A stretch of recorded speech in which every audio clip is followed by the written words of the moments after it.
Bonjour à tous! Je me présente, je m'appelle Joséphine Colombel. Je m'appelle Jeanne Motet. Et moi, Océane Sylvain. Le thème des Olympiades de cette année est la communication dans le monde du vivant. Une communication suppose le transit d'une information d'un émetteur vers un récepteur.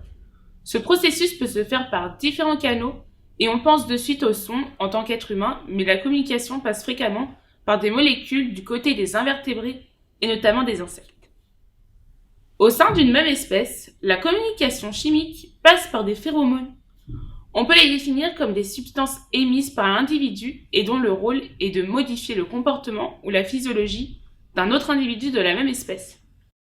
Il en existe de très nombreux exemples chez les insectes, notamment chez les blattes, des insectes grégaires qui utilisent des phéromones pour se regrouper et se reproduire.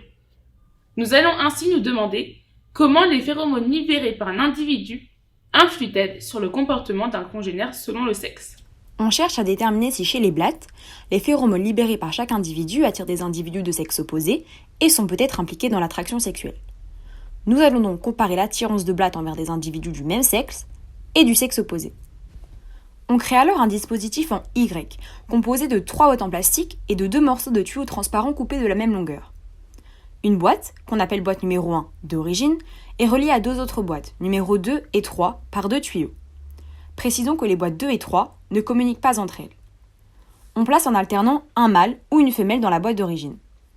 Dans la boîte numéro 2 est placé un individu du sexe opposé, et dans la boîte numéro 3 est placé un individu du même sexe. Un grillage est situé au bout des 2 tuyaux, de sorte que les blattes ne peuvent pas se rejoindre, mais que les phéromones qu'elles libèrent se fassent sentir.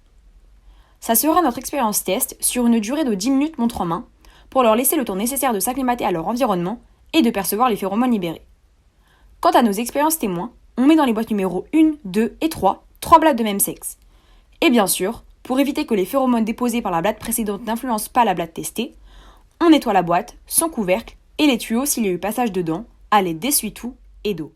Pour les expériences témoins, on s'attend à ce que les mâles comme les femelles aillent autant à gauche qu'à droite.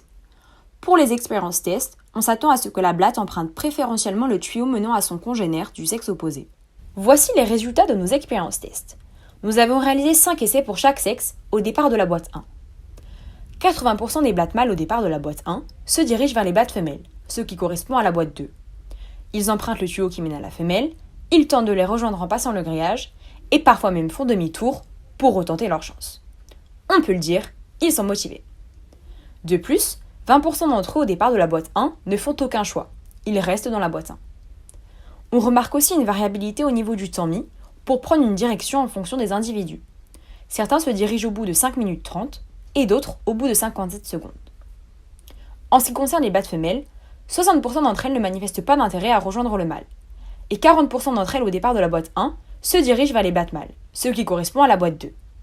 C'est au contraire le mâle qui, dans sa boîte, cherche à s'agripper au grillage, et si on osait faire de l'anthropomorphisme, avec peut-être l'espoir, un jour de la rejoindre. Voici maintenant les résultats de nos expériences témoins.